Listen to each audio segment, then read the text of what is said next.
As an ADHDer, I have thought about love for the longest time in my life, but there were different ways that I was thinking about love. It was not always as an ADHDer, and now because I've been diagnosed, I can actually think about it from a perspective of knowing that I would want to be loved in a way that my ADHD brain will understand it, because I have been through so many phases of life where I try to label myself in a way that I would understand myself, and maybe in that way be able to help myself understand who I am, and most importantly, how I want to be loved in this world.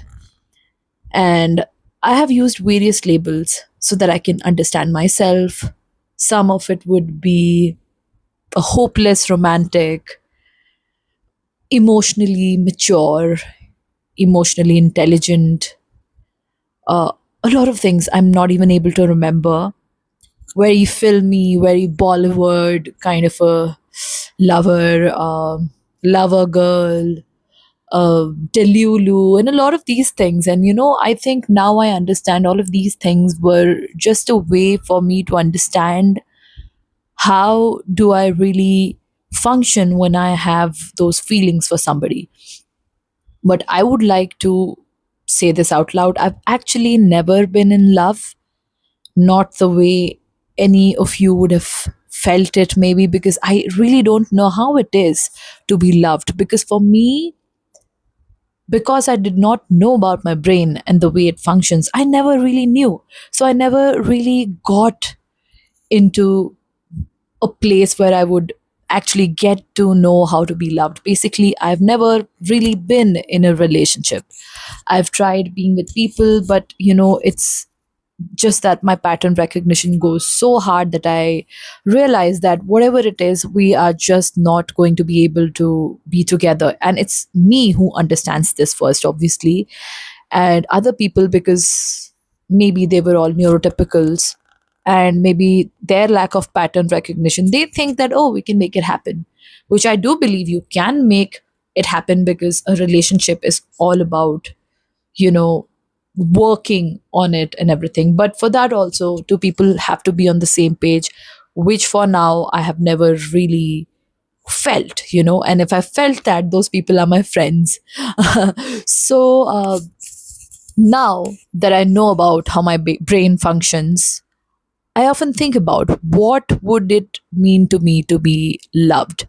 And I feel the more I understand myself, the more I get it, what it would mean to me to feel loved, right?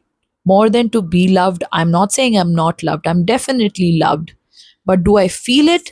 That even goes out for other kinds of love. Love is not only romantic, obviously, right? Platonic, family, friends, all of these things, right? But if I'm talking about romantic love, right, it would be a little bit different. And how at this moment, how I understand this, because I'm sure and it's obvious that my understanding of love and how I want to be loved will be changing and evolving with time as I get to know myself more. But currently, it would be somebody who understands what are my needs. And I'm a person who speaks about my needs very openly, very clearly. So, first of all, when I'm saying when I'm saying something openly, it means that is the thing that I want. I'm not trying to take a dig on the person. I'm not trying to show you down or something. Nothing like that. I want you to do that. And I know that in this very neurotypical world, and even a lot of neurodivergent people, we've learned this thing that direct communication is rude, right? But for me, that is the only way.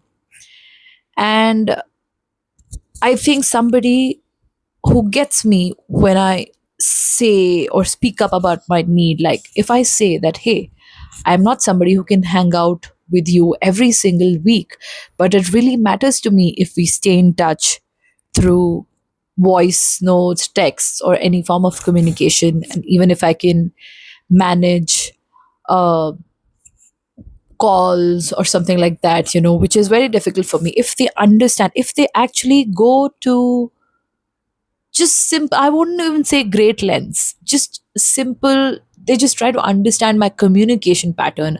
I think that would be the first thing where I would think that, hey, this person actually cares about me at least enough to try to understand me. So that would be something like, okay, this person cares enough to accommodate for me, basically.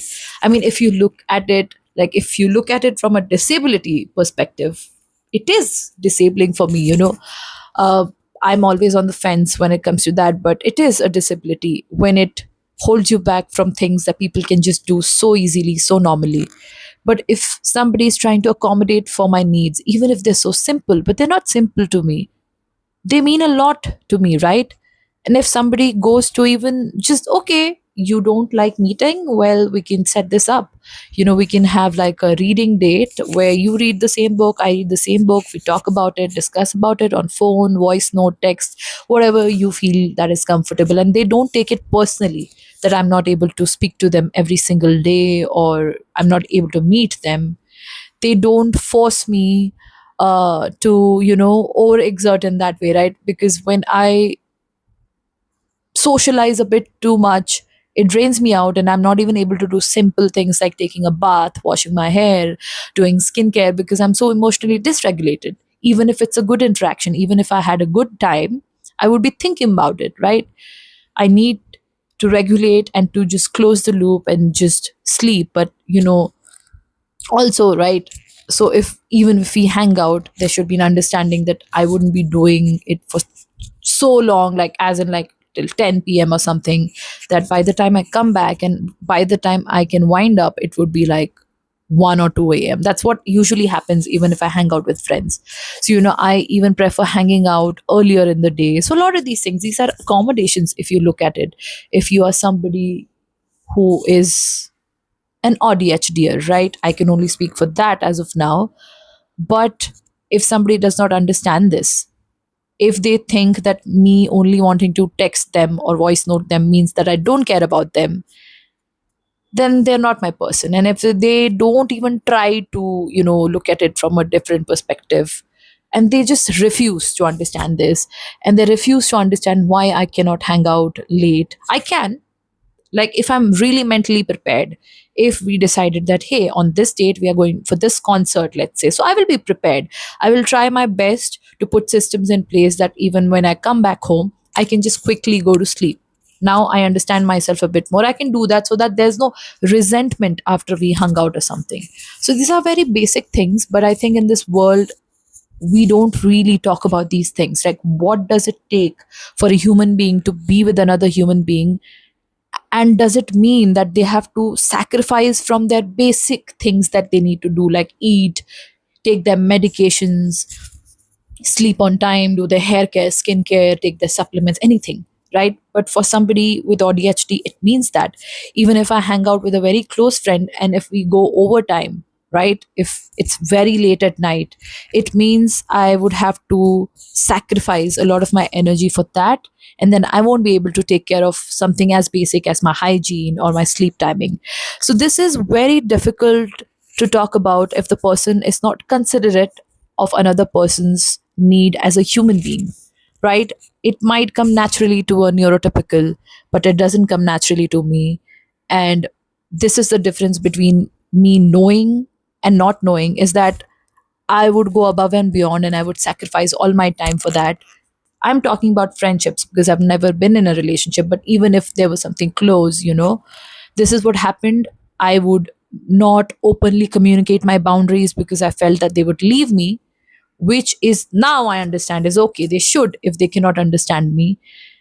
But I didn't. That means I went above and beyond for things, situations, and people that I didn't have to, right? Because I felt abandoned a lot.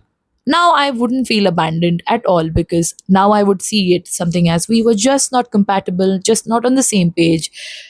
They might not be bad people or they are not bad people. It's just that we are just not on the same page.